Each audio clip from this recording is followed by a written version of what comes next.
right, ladies and gentlemen of the media, are you ready? We give you a few minutes? A few seconds. Nimeona leto pale rafiki ya mtu fulani.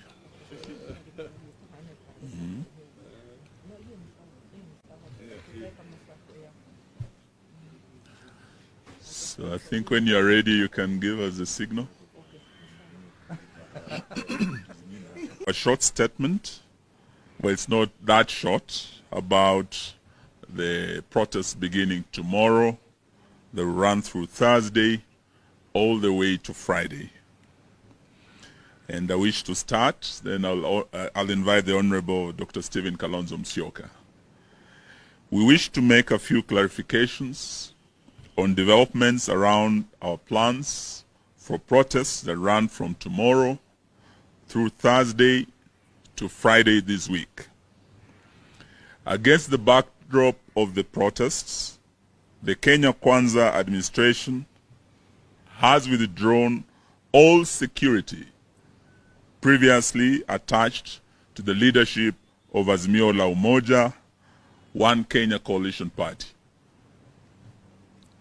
Everyone associated with this party and the ongoing protests, including the Honorable Raila Amolo Odinga, the Honorable Stephen Kalonzo Musyoka, the Honorable Martha Karua, the leaders of minority, and a host of Azimio governors and members of parliament have had their security withdrawn.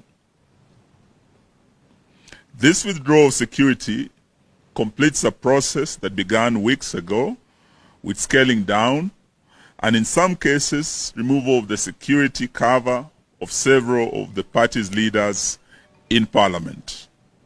We are making this disclosure not because we are desperate for state protection.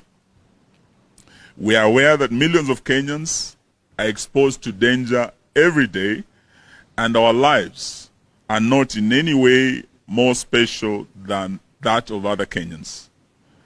We have chosen to make this public in response to many inquiries from the public and the media.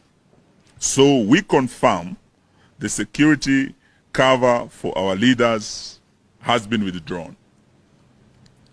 We are also raising it because it continues a pattern of this regime chipping away at the Constitution in a manner that may look inconsequential, but in the fullness of time amount to something major.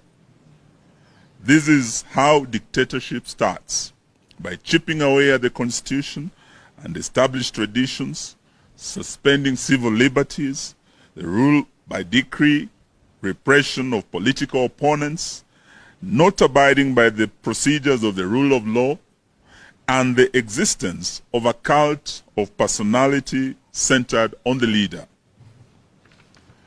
These developments are taking root in our country as we speak, and the withdrawal of security is part of that development. So Kenyans should not say later that they did not see a dictatorship taken off in the country. The leaders whose security has been withdrawn had them by virtue of positions held in previous regimes. As former Prime Minister, and the Right Honorable Raila Odinga was the second Prime Minister of the Republic of Kenya, and former Vice President Stephen Kalonzo Musyoka was the 10th Vice President of the Republic of Kenya. Honorable Raila Odinga and Honorable Stephen Musyoka are entitled to round-the-clock protection by the state, not as a favor, but by provisions of our laws. It is expected that a decision is taken to maintain, enhance, reduce the security cover of officers based on intelligence about threats perceptions faced by these public figures. We do not understand what intelligence perceptions informed the withdrawal of the security of the second Prime Minister of our Republic and the 10th Vice President of our Republic.